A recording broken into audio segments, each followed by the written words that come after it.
मैंने पिछले 1 साल में अपने चैनल में कम से कम दावत फूड्स पे 2 से 3 वीडियोस बनाई हैं और हर वीडियो के अंदर कुछ ना कुछ मैंने वैल्यू ऐड करी अपनी वीडियो के अंदर, जहां मुझे कंपनी के एनालिसिस के अंदर कुछ अच्छे ग्रीन पॉइंट्स दिखे।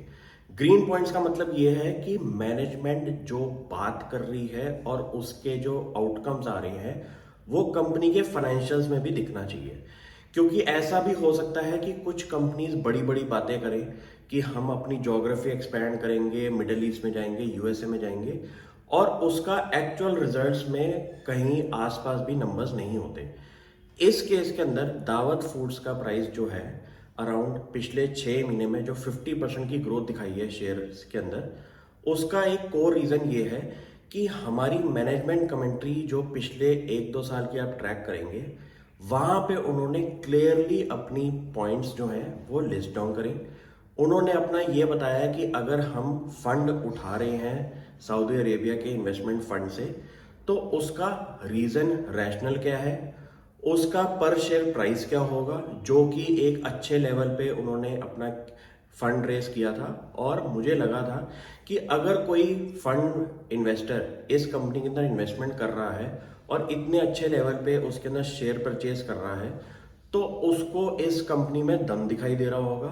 प्लस उसके अंदर एक चीज जरूर पता चल गई थी कि जो इन्वेस्टमेंट हो रही है जिस कंट्री से, उस कंट्री के अंदर आपका एक्सपेंशन मोड भी अब चालू हो जाएगा।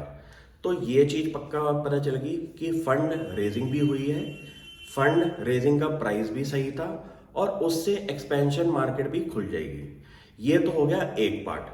सेकंड पार्ट की बात करते हैं कि कंपनी का जो कोर फाइनेंशियल रेशियोज है पिछले 3-4 साल की अगर आप लिस्ट डाउन करके देखें, तो उनके अंदर थोड़ा थोड़ा मार्जिनल इंप्रूवमेंट दिखाई दे रहा था। जैसे कि कंपनी की रिटर्न ऑन इक्विटी इस लेटेस्ट क्वार्टर के अंदर अराउंड 19% से ऊपर की हो चुकी है, जो कि आप पिछले 4-5 सालों में अगर देखेंगे तो धीरे धीरे कंपनी ने इसके अंदर इंप्रूवमेंट दिखाया है। कंपनी के एबिटा मार्जिन के अंदर भी इस क्वार्टर के अंदर इंप्रूवमेंट आया है, और कंपनी के रेवेन्यू के अंदर भी इस क्वार्टर के अंदर एक 10% का इंप्रूवमेंट आया और प्रॉफिट आफ्टर टैक्स में 44% की ग्रोथ दिखाई दी है। ये एक ऐसा केस एग्जाम्पल है जो कि आप अपनी एग्जिस्टिंग कंपनीज के अंदर भी आइडेंटिफाई कर सकते हैं, जहां पे मैनेजमेंट अच्छी अच्छी बातें कर रही हो और साथ में उनके रिजल्ट्स के अंदर भी थोड़ा थोड़ा इंप्रूवमेंट दिखाई दे रहा हो।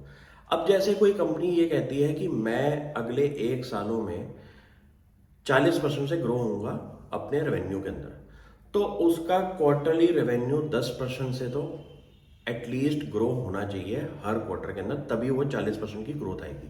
अब एकदम ऐसा नहीं होगा कि 3 क्वार्टर के अंदर 3-4% की ग्रोथ आई और सीधा चौथे क्वार्टर के अंदर बहुत बड़ी ग्रोथ आ जाएगी। ऐसा नहीं होना चाहिए किसी भी बिजनेस के अंदर।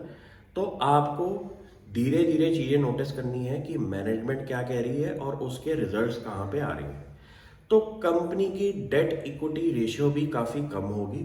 और अगर आप बासमती राइस का बिजनेस समझेंगे, तो ये एक ऐसा रिफॉर्म वाला बिजनेस है जहां पे आपको एक काफ़ी मज़ा आएगा बिजनेस मॉडल को समझने के अंदर, कि इसके अंदर जितना ज़्यादा ये स्टोरेज करते हैं अपने राइस की, उतनी ज़्यादा इसकी क्वालिटी इंप्रूव होती है।